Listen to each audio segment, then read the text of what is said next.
Yo, what's up everybody? It's Connor from Unscripted, back again with another video. In today's video, we are talking about some aftermath of yesterday's CDL Major 3 and some other news to talk about, and as always, we're doing it off the script. So before we hop into the video, as always, don't forget to leave a like down below if you enjoy the video, leave a comment as well with your thoughts on what we talk about today, and subscribe to the channel as well if you are enjoying the content and looking for more of it. I appreciate it, it really does mean a lot to me and helps me grow the channel, so I appreciate all that, and let's hop right in.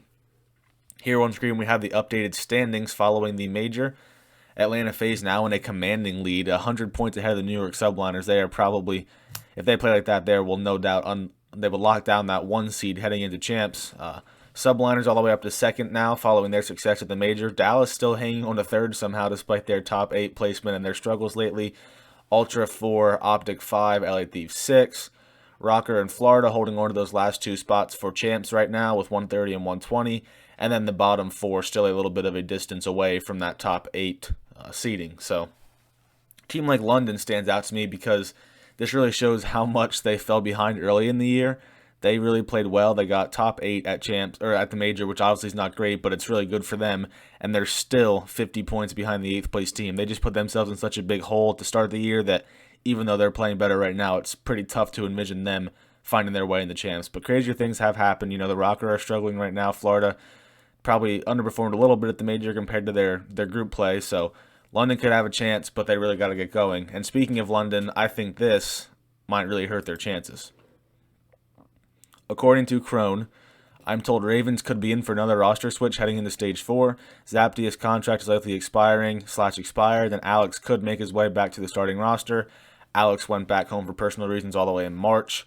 And then he says, side note, Afro is apparently close to sorting out his visa issues, not sure on the time frame of when he could land in the U.S. if everything works out, with Stage 4 beginning May 27th. So, this is surprising, and it's a really bad move, in my opinion, if this does go through. I think Zaptius has, once he's gotten going, he's been really good so far for the Ravens. He has clearly helped turn them around in search. They're still not a great search team, but he's clearly made a difference there. He's been playing really well alongside Zed. I think him and Paul have been their best 2 players. You know, Paul's been their best player since he joined the lineup, but Zaptius, the past couple of series, has not been far behind. Those two have been playing really well together. They have that Western connection, and they've just been making it work. They've helped turn London around. Like I said, they still have a little bit of a ways to go, but they're playing much better, and they're performing, and I think Zaptius is a big, big reason for it. So this, I think, would be a mistake. I mean, I don't know if Afro has been playing at all, like in challenges or anything, but it's been a while since we've seen him in the CDL. And then Alex, he hasn't played at all since he went home for his personal issues like 2 months ago. So that would just be crazy to me. We haven't seen Alex in challengers. I mean, I don't know if he's been scrimming behind the scenes with them maybe a little bit. I'm not sure, but that would just be wild to me if they don't just fork up the extra, 50K? So not even 50K because the year's halfway over for Zaptius to finish out the year when he's been playing really well and he's clearly helped their team, whereas Alex, he wasn't good when he was playing, and it's been like 2 months since he has played. So how the heck can you know what to expect out of him when it's been a while and you know what you're going to get with Zaptius because you've seen it recently and it's been much better. So I think that would be a mistake, but we'll see how it goes. Maybe they'll just fork over the extra little bit of money and they will get Zaptius back, but they have so many guys on their payroll too where they might be running out of money. They shouldn't be, but who knows. So we'll just see what happens there, but right now it was a surprise to me, and it would really, really be a bad move in my opinion. Speaking of potential roster moves, we have the Challengers updates from yesterday. So the Challengers Open number 3, Easter, one on the NA side, the team of John, Sib, Tom Gravity, and Jared. The reason that I mentioned this along with roster moves is, of course, because I've been, on Twitter and on here, I've been pounding the table for Tom Gravity to replace Accuracy on the Minnesota Rocker. So we'll see how that goes. Like I've been saying, I still think Major Maniac is probably the route they take. I do think they will replace Accuracy, but if I was them, I'd be all over Tom Gravity. I do not know how this guy's not in the league yet, and he really should be, but we will just see from there. I don't know. I also had I thought I had the Europe, or I guess I do have the EU side. Here we go. Yeah, Elevate, they won on the EU side once again. They have been one of the best. I think they've been the best EU Challengers team lately. Wee Man, Bids, Denza, and Hixie, they were really good. I mean, not many of their series were even that close. They beat Zero and his team. I'm not even sure who Zero's playing with, but that is who they beat in the finals. Zero's team went through the losers bracket, whereas Elevate was waiting for them in the grand finals. I'm not 100% sure, but Zero's team might have been able to reset the bracket and force a second best of 5. I'm not 100% sure. They did win a couple of maps at some point, so I'm not sure. But regardless, the Elevate wins. No surprise, they've been really sharp on the EU side of things for a while now, and probably some players we can see in the league, whether expansion comes or not, some guys who will be knocking on the door for roster spots next year. Moving on over to the OpTic performance from yesterday, Clayster, he gave some respect to OpTic. He says, I have to admit, OpTic looked absolutely terrifying in their losers run. Only 2 IQ people thought that those players wouldn't turn them around. I expect their trajectory to start going up from this point on. Yeah, I mean, lots of respect from Clay. Clay's the guy who's liked to sort of take some shots at OpTic, mostly Dashy, but he has sort of gotten some Twitter engagements and impressions off of OpTic's letdowns. But see him giving some respect to OpTic, he obviously means that he's not just going to lie to please those guys because he has no problem making them mad, basically, is what I'm saying. So, means a lot coming from Clay. Muddog, the GM of LA Thieves, sort of says the same thing. Seeing the OpTic fans calling for players to be dropped after that match annoys me. Your team just lost map. He should have said map 5, round 11 to the defending champions. I don't think that many understand how competitive the league truly is right now. More teams have the ability to win now than ever before. So yeah, I mean, OpTic playing better, and even though they're playing really well, it does not mean they're going to win every single time. They played well.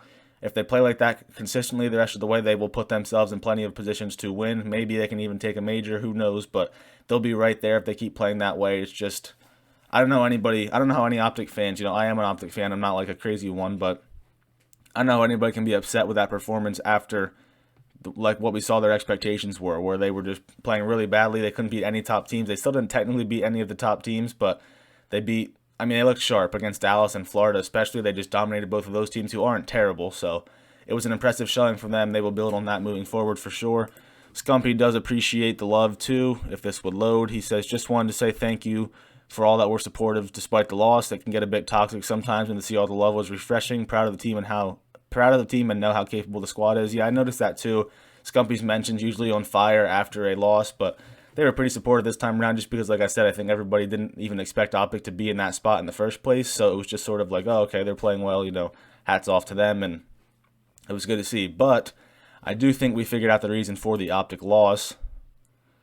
We have Scumpy tweeting about Championship Sunday, and Tim the Tapman with the known Tim the Tapman curse. He says, let's go, Scumpy. And then Scump down here says, you better not have just cursed us, Tim. And then Tim says, no shot, bro. And then after the match, the Call of Duty League responds and says, ladies and gentlemen, it was him. And then Tim continued, and the Call of Duty League said, best 2 out of 3, who do you have in the final? Tim said, it's because I think Tim said he was taking FaZe over Ultra, so we got that one right. So best 2 out of 3, who do you have in the final? He says, Subliners over FaZe, lock it in. And then the COD League replies again and says, yikes, the curse is real. Charlie Intel, same thing. Clayster, he knew right away the reason that New York lost. He just said this to Tim. I'm not going to curse on video, but he said, Tim, brother, what the F? You cursed us. And then Tim says, hey, bro, I might be cursed. I'm sorry. I really wanted you boys to win. So everybody, Tim's just mentions on fire with the pro scene. That's kind of funny to see the banter. New York taking the loss well. They're in good spirits. Obviously, they performed well. Fell a little bit short, but they will be right back there in the thick of things. There's no doubt in my mind about that. Moving on over, I think this is... So yeah, this is the Stage 3 major overall KD. Dashy with the 1.31 led the way by a lot. Standy and Hydra, Arshady, Cell, Paul, Formal Scump, Envoy, and Sheen. So one thing that hopped off the page at me is that OpTic had all 4 players on here, and despite that, they still only got 4th. I think that just speaks to a few things. First, it just speaks to how good they were in the respawns. Dashy dropping like over a 2.0 in the one map against, or the entire series against Dallas, I think. So obviously, that's going to help your KD a lot. But also just that they couldn't quite clutch up when it mattered most. It doesn't matter if you win a hard point by 150 points or 1 point. It counts as one map win. And it doesn't matter what your stats are. It's just one map win. And then in the searches where things were close, they just like against Ultra, they were up 4-2 in the raid search. They lost it 6-5. I mean, a couple of small lapses here and there. Ultra, they don't have any guys on here in this KD, and they still got 3rd. So that just shows how good their teamwork is. They can win despite not having the slaying power of an OpTic or of a FaZe. New York, only 1 guy on here as well. So teamwork and consistent performance in the little small moments in the respawns just as important as coming out and blowing a team off the map in hardpoint, because no matter how much you win by, it's only 1 map win, and you still have to get a couple more of those to lock in the victory for the series. They couldn't do it yesterday against Toronto, but they'll still be right there, no doubt about that. Arshades with the 1.13. I don't have the stats up now, but I saw the stats for the overall stage. So group play plus the major, and Arshades was first overall in that. Not a big surprise. He was phenomenal this stage. He 100% deserved player of the stage. I knew that was coming right away. He was just great the entire stage, and it's good to see him finally turning things around after having a little bit of a rough go at it in stage 2. So good to see from Alec, and the FaZe boys are right back on top, and good luck whoever has the lovely opportunity to stop them the next time they play them. So that's going to do it for this video. If you enjoyed, don't forget to leave a like down below. Leave a comment as well with your thoughts on the major, on the London roster move, whatever else you want to talk about. I'd love to have a chat with you down below. Subscribe to the channel as well if you enjoyed the video and you're looking for more similar videos to it in your subscriber box. I appreciate it. It means a lot to me. Hope you enjoyed the video. Hope you have a good day today, and I'll talk to you guys in the next video.